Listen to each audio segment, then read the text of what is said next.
আজিও ভিডিও মই কৰি দিলো এতিয়া শেষ আৰু সেইকাৰণে আপোনালোকে PNV Assam চেনেলটো লাইক শ্বেয়াৰ আৰু সাবস্ক্ৰাইব কৰিব মই ভিডিওটো আগৰ ভিডিওতকৈ বেছি কষ্ট কৰিছো এই ভিডিওটো হেৰি দেৰাহাতে লেম্প জ্বলালে হেতু যে ফানুস যে হেতু জ্বলালে হেতুটো মই ভিডিও কৰি দিছো কুমফাই তাৰ পিছত হেতু জ্বলালে তাৰ পিছত হেতু মই হেল্প কৰি দিলো আৰু হেতুৱে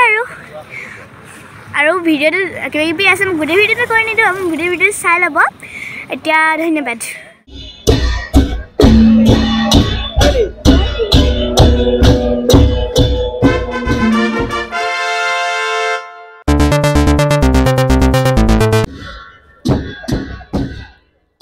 নমস্কাৰ চাই আছে PNV Assam আৰু আজি মই দ্বিতীয় দিনা পুনৰ পয়লেং অনুষ্ঠানলৈ আহিলোঁ আৰু পয়লেং অনুষ্ঠানত এতিয়া সন্ধিয়া হ'ল আচলতে সন্ধিয়া আজি মই বাণিজ্য মেলা দেখুৱাম ইতিমধ্যে ৰথ টনা সেই কাৰ্য চলি আছে তাৰ মাজতে আজি বাণিজ্য মেলা ইয়াত এখন বাণিজ্য মেলা সমান্তৰালভাৱে হৈ আছে সেই বাণিজ্য মেলাখন অকণমান দেখুৱাবলৈ লৈ যাম ভিডিঅ'টো শেষলৈকে চাব আৰু কালিলৈ আছে দাহন যি ৰথ দাহ কৰিব সেই দাহ কৰাৰ কাৰ্যসূচী কাইলৈ আছে আজি অনুষ্ঠিত হ'ব যি ইয়াত মেলা চলি আছে আজি অসমৰ নহয় ভাৰতবৰ্ষৰ বিভিন্ন প্ৰান্তৰ পৰা মানুহ আহিছে বিভিন্ন প্ৰান্তৰ পৰা মানুহ আহি আজি এই ৰথ টনা কাৰ্যসূচীত অংশগ্ৰহণ কৰিছে ৰথ টনা আজোৰা কৰি গোটেই দিনটো ৰথ টনা আজোৰা কাৰ্যসূচী চলি আছে আৰু মই এফালৰ পৰা দেখুৱাবলৈ চেষ্টা কৰিম যিমানখিনি পাৰোঁ বৃহৎ মানুহ আজি বহুত মানুহ হৈ আছে আৰু সেই বহুত মানুহৰ মাজত অকণমান এবাৰ ৰথখন এবাৰ দেখুৱাই লওঁ ৰথখন কেনেকৈ আছে আজিও দেখুৱাই চাই লওক ৰথখন কেনেকৈ আছে এখন ৰথখন আৰু ৰথখনত চাকি জ্বলাইছে ৰাইজে চাকি বন্তি জ্বলাইছে বিভিন্নজনে ফটো মাৰিছে আৰু এইফালে মম জ্বলাই থৈছে চাকি জ্বলাই থৈছে আৰু ৰথখন সুন্দৰকৈ আছে এতিয়া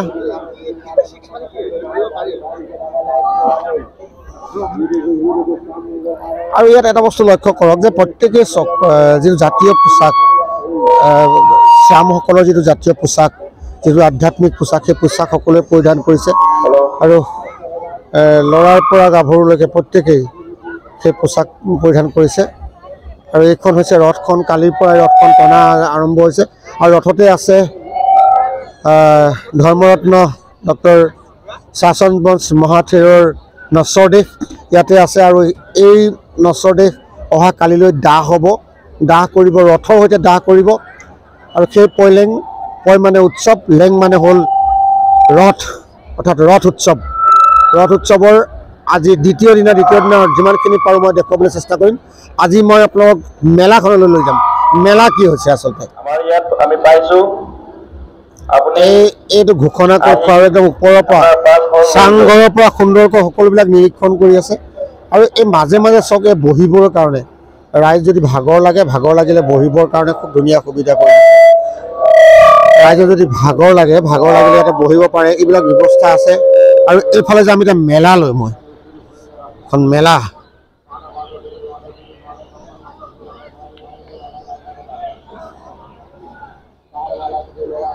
মানে বাণিজ্য মেলা চলি আছে এতিয়া মই আহি মেলাত উপস্থিত হ'লোঁ মেলাখন কেনেকৈ চলিছে কি চলিছে আৰু বৌদ্ধ ভিক্ষুকসকল আছে সমান্তৰালভাৱে অন্যান্য আৰু বিভিন্ন জাতি ধৰ্ম বৰ্ণ নিৰ্বিশেষে সকলো মানুহ ইয়ালৈ আহিছে পয়লেং অনুষ্ঠানলৈ আৰু এই পয়লেং অনুষ্ঠানত আহি প্ৰত্যেকে যেন এবাৰ ৰথখন টানি চাব এবাৰ যেন সেই ৰথ টনাৰ যি পুণ্য সেই পুণ্য যেন তেওঁলোকে গ্ৰহণ কৰিব তেনেধৰণে প্ৰত্যেকে ৰথ টানিবলৈ চেষ্টা কৰিছে ৰথ এবাৰ টানি চাইছে আৰু আজি দিনটো আজি গাড়ীয়ে গাড়ী বাছত মানুহ আহিছে নিজৰ ব্যক্তিগত গাড়ী লৈ মানুহ আহিছে বিভিন্ন স্থানৰ পৰা মানুহ আহিছে আহি পেলাই এই যি পয়লেং উৎসৱত অংশগ্ৰহণ কৰিছে আৰু পিছত চাওক এই মেলাত সম্পূৰ্ণ ভিৰ লাগি আছে মই মেলা দেখাই দিছোঁ বহুত মানুহ আৰু ভিতৰত এখন আনন্দ মেলাও হৈছে আচলতে আনন্দ মেলা এখনো হৈছে সেইখন এইফালে আছে লাইট দেখিছে তাত সেইফালে আনন্দ মেলাখন আছে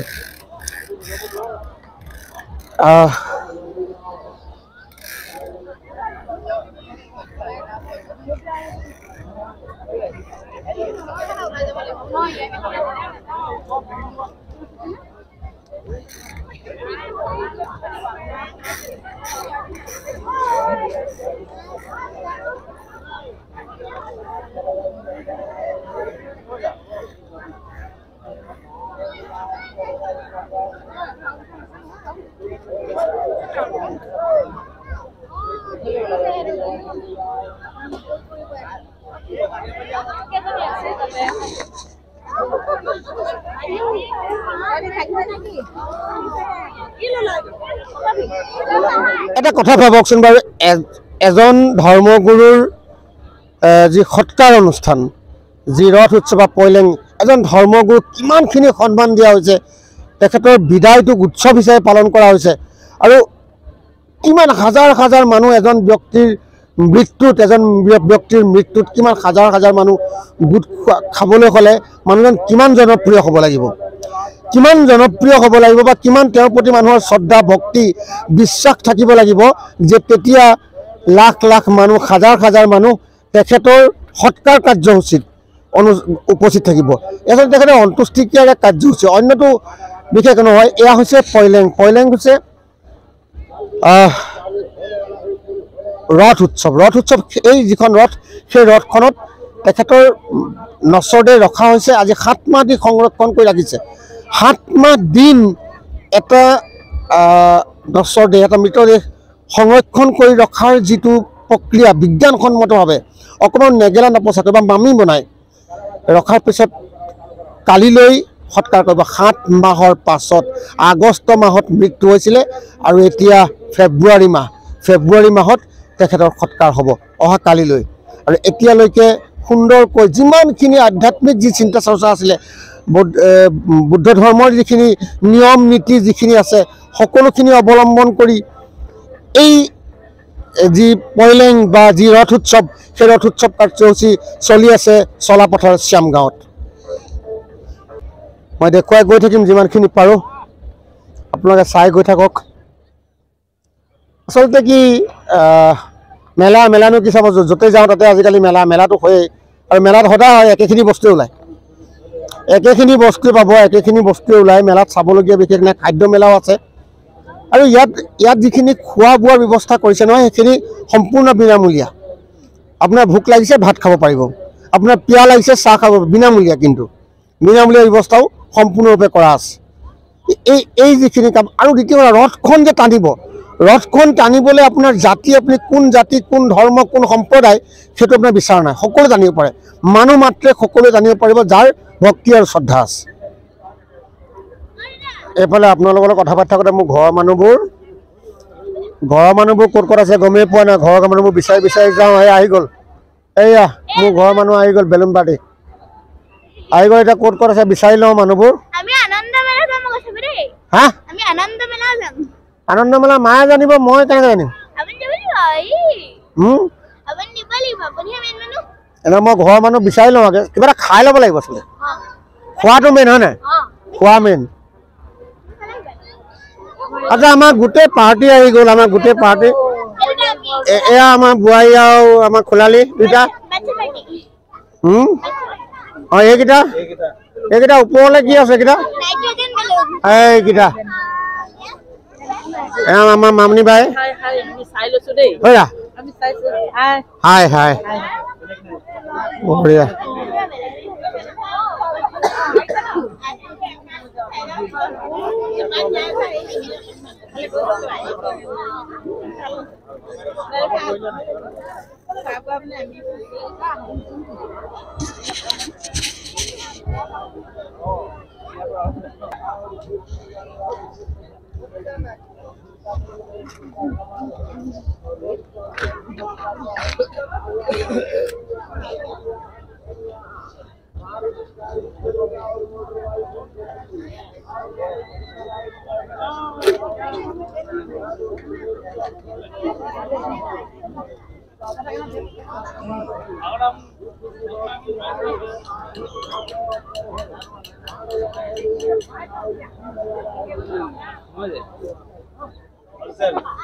বাম্পাৰ অফাৰ এতিয়া অফাৰত চলি আছে এইটো 250 এইটো 100 বাম্পাৰ অফাৰ এটা লাগিব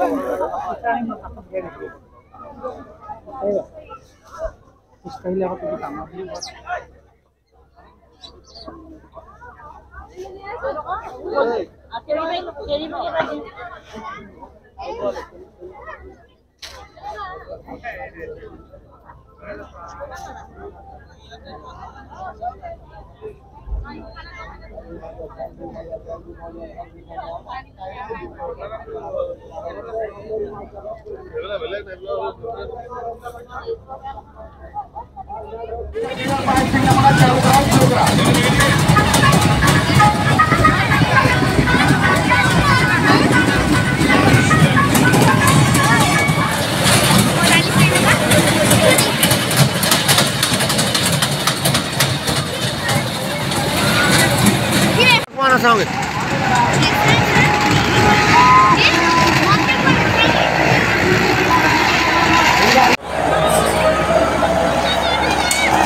समाप्त हो चुका है। 10 फुट नमूना खत्म हो चुका है।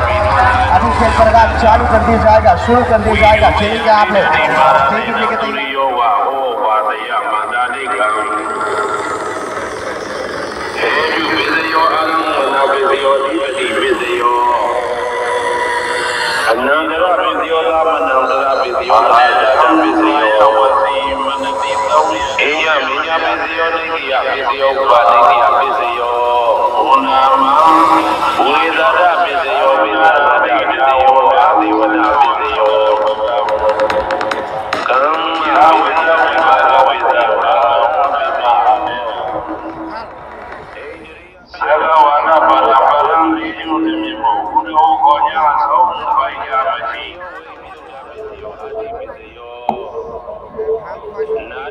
এতিয়া আসলে ৰথখন ৰখাই থোৱা আছে আৰু ৰখাই থোৱা ৰথখনত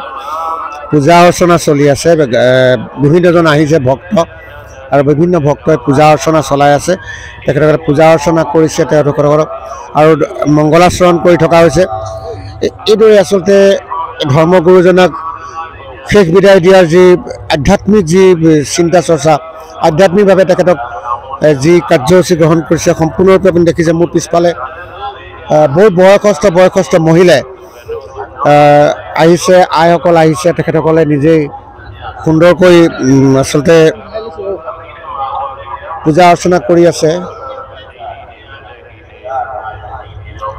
আৰু এই পূজা অৰ্চনা আজি কৰিব আৰু অহা কালিলৈ ৰথখন জ্বলাই দিব। আচলতে এখন জ্বলাই দিব আৰু এটা মহানিৰ্বাণ হ'ব তেখেতসকলৰ। চক মোৰ পিছফালে পূৰা অৰ্চনা চলি আছে।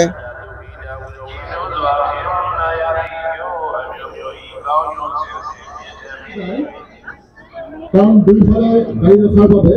যাতায়াতৰ যথেষ্ট অসুবিধাৰ সৃষ্টি হৈছে। এতিয়া কোমফাই উৰুৱাবলৈ দিব। কেনেকৈ উৰুৱাব আমি নাজানো, কিন্তু চাম এতিয়া, চালে গম পাম।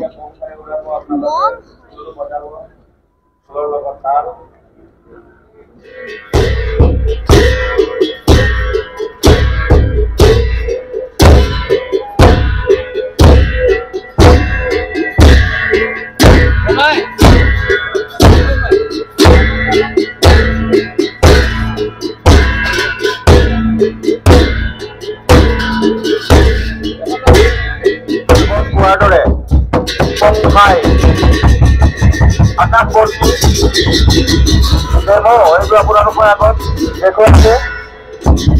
400 তেনেকুৱা আকাশত দি আছে, কম ঠাই আছে, সকলোৱে ঘূৰাবলৈ পাব। তেওঁলোকে জানিব দিছে প্ৰথমতে এই আকাশবন্তি কেনেধৰণে ঘূৰাব লাগে, তাক কি কৰিব লাগে তেওঁলোকে কৰি দিব। তাৰ পাছত আপোনালোকে সাধাৰণতে দিব। আপোনালোকে সকলোৱে এই আকাশবন্তি আমাৰ পইলে ৰথ উৎসৱৰ দ্বিতীয় দিনা বন্তি প্ৰজ্বলন হৈছে। এতিয়া কোমফাই জ্বলাম। কোমফাই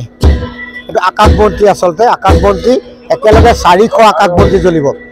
একেলগে 400 আকাশবন্তি জ্বলিব। ইয়াত মোৰ ইয়াত সোমাই আছে। তেখেতলোকে জ্বলাবলৈ কোৱাৰ লগে লগে আমি জ্বলাম। এতিয়া মেলিবলৈ কৈছে, মই মেলিম।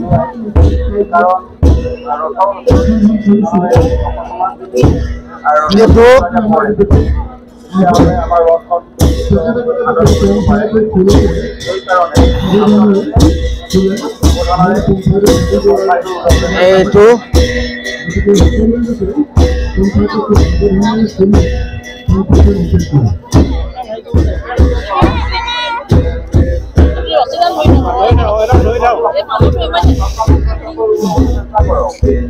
হাত ফাটি যাব খালি, ফাটিব। ইয়াত বেলেগ পাতলা কাপোৰ।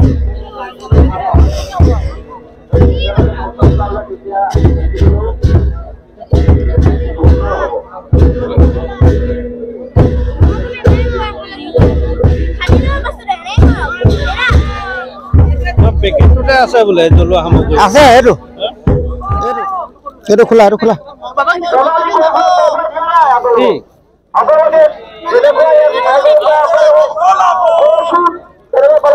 ভিডিঅ এইটো ক'ত লগাম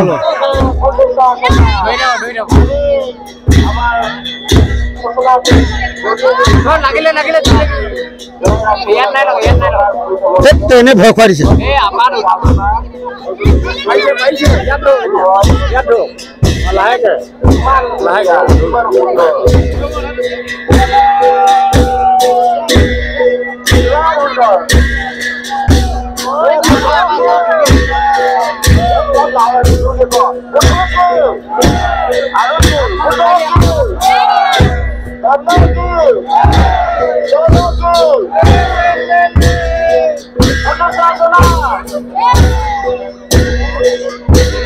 নাই তো না ফুটা আছে নি ফুটা আছে ক'ত আছে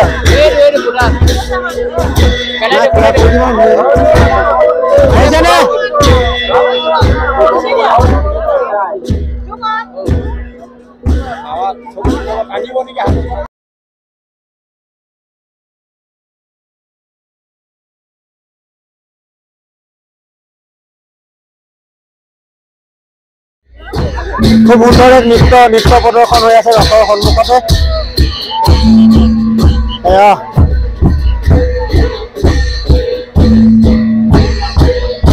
ৰথৰ সন্মুখত খুব সুন্দৰকৈ নৃত্য পৰিৱেশন হৈ আছে আচলতে মই দেখুৱাবলৈ চেষ্টা কৰিম সুন্দৰ এতিয়া কুম্ফা এৰিয়া গ'ল কুম্ফা এৰিয়াৰ পিছতে এতিয়া খুব ধুনীয়াকৈ নৃত্য প্ৰদৰ্শন কৰিছে এয়াই হ'ল ৰথ উৎসৱ এগৰাকী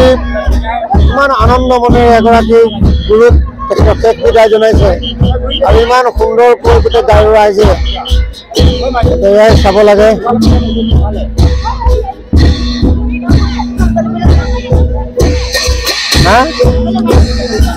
ৰ'বা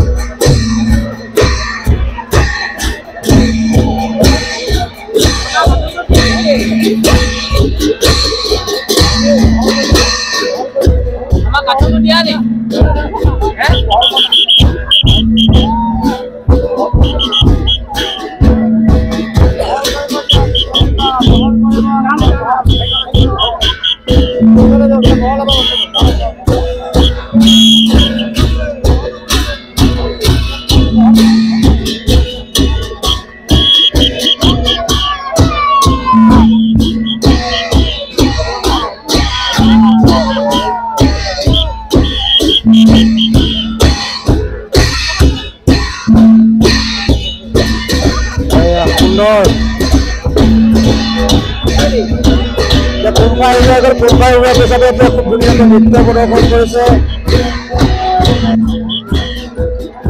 এয়াই হ'ল ৰথ উৎসৱ এগৰাকী ইমান আনন্দ মনেৰে এগৰাকী গুৰুক তেখেতক শেষ বিদায় জনাইছে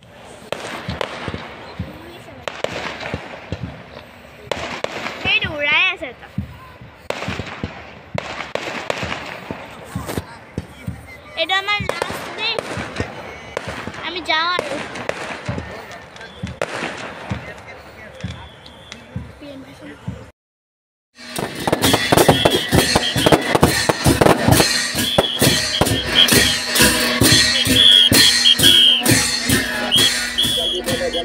আহি ভিডিঅ'ৰ শেষত উপস্থিত হৈছোঁ আৰু শেষত উপনীত হৈছোঁ মানে কি আজি নহয় অহা কালিলৈহে শেষ কৰিম আচলতে পয়লেঙৰ গোটেই ভিডিঅ'বিলাক আৰু এই যে ভিডিঅ'বিলাক চাই আছে আচলতে নতুন প্ৰজন্মই বা নতুন এটা আমাৰ অসমত যিহেতু খুব বিশেষ নহয় এই যিটো উৎসৱ যি ৰথ উৎসৱ অসমত কিছু বছৰৰ আগতে দিল্লীত হৈছিলে আমি গম পাওঁ আৰু এতিয়া অসমৰ যিখন সৰ্বশ্ৰেষ্ঠ ৰথখন কিন্তু সকলোতকৈ ডাঙৰ ৰথখন ইয়াতে হৈছে কাৰণ এইজনে আছিলে সকলোতকৈ ওপৰৰ এজন ভান্তে আৰু সেইকাৰণে 10 চকাৰ এখন ৰথত তেখেতক দাহ কৰা হ'ব 10 চকাৰ এখন ৰথত আৰু তেখেতৰ অন্ত্যেষ্টিক্ৰিয়া হ'ব আচলতে যিটো মহানিৰ্বাণ বুলি কৈছে তেখেতসকলৰ আৰু সেই অহা কালিলৈ ৰথ উৎসৱৰ অন্তিম দিন 5 ফেব্ৰুৱাৰী আৰু 5 ফেব্ৰুৱাৰীত তেখেতসকলে বিশেষ কৌশলে ৰথখন জ্বলাব আৰু বিশেষ কৌশলে ৰথখন জ্বলোৱাৰ সেই ভিডিঅ'টো নিশ্চয় আপোনালোকে চাব লাগিব আৰু চাবলৈ হ'লে মোৰ পেজটো ছাবস্ক্ৰাইব লাইক শ্বেয়াৰ কৰি দিব অন্ততঃ আৰু আপোনালোকৰ কাৰণে কষ্টবিলাক কৰি আছোঁ নতুন প্ৰজন্মৰ কাৰণে আচলতে মোৰ যিহেতু ভিডিঅ'টোৰ চেনেলটোৰ নামেই হৈছে PNV পজিটিভ নেৰেটিভ ভিডিঅ'জ য'ত ইতিবাচক আৰু বিশ্লেষণাত্মক ভিডিঅ'বিলাক দিয়া হয় সেইকাৰণে মোৰ ভিডিঅ'বিলাক দীঘল হয় তৎসত্ত্বেও আপোনালোক ক'লোঁ পুনৰ লগ পাম অহাকালিলৈ এটা সুন্দৰ ভিডিঅ'ত নমস্কাৰ